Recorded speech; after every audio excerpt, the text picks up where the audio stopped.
వాళ్ళని మందలిస్తూనే విడిచిపెట్టమంది భావ ప్రకటన స్వాతంత్ర హక్కుని దుర్వినియోగం చేయొద్దని చెప్పేసి. అంటే అక్కడ భావ ప్రకటన స్వాతంత్ర హక్కుని ఎదుటి వాళ్ళు ట్రీట్ చేసి, ఇప్పుడు ఫర్ ఎగ్జాంపుల్ మన దేశంలో పాలస్తీనా అనుకూల ఉద్యమాలు చేస్తారండి, మెజారిటీ ప్రజలకు నచ్చదు. అట్లాగే దాన్ని ఏమంటారు, భారత వ్యతిరేక నినాదాలు చేసేవాళ్ళు కూడా ఉన్నారు.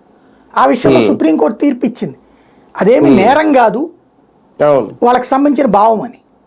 పాకిస్తాన్ అనుకూల నినాదాలు చేసినటువంటి వాళ్ళు దాన్ని ప్రజలు తప్పు పడతారు. కానీ అదేం చూస్తుంది, హక్కేంటి,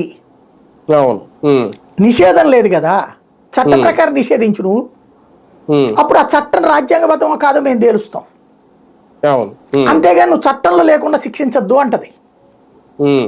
అంటే ఇది మన ప్రపంచంలో పురాతన ప్రజాస్వామ్యం అమెరికా, అతిపెద్ద ప్రజాస్వామ్యం భారత్.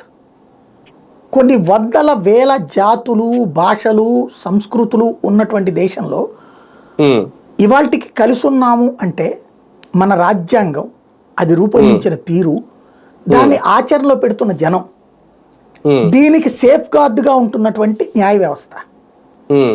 మన కోపం వస్తుంది మన ఇంట్లో మన తండ్రి మీదనో తల్లి మీదనో ఒక్కోసారి అలిగినప్పుడు, మనకు నచ్చినట్టు లేనప్పుడు, అట్లాంటి తండ్రి పాత్రలో మందలిస్తుంది అది. అదే సందర్భంలో తల్లిదండ్రులు కూడా తప్పు చేస్తారు, అట్లాంటి తప్పు సరిదిద్దుకుంటుంటుంది. అంతే తప్పించి మనం తల్లిదండ్రులు నువ్వు నాకు అమ్మవు కాదు, నువ్వు నాకు నాన్నవు కాదని చెప్పం. అట్లాగే మన న్యాయం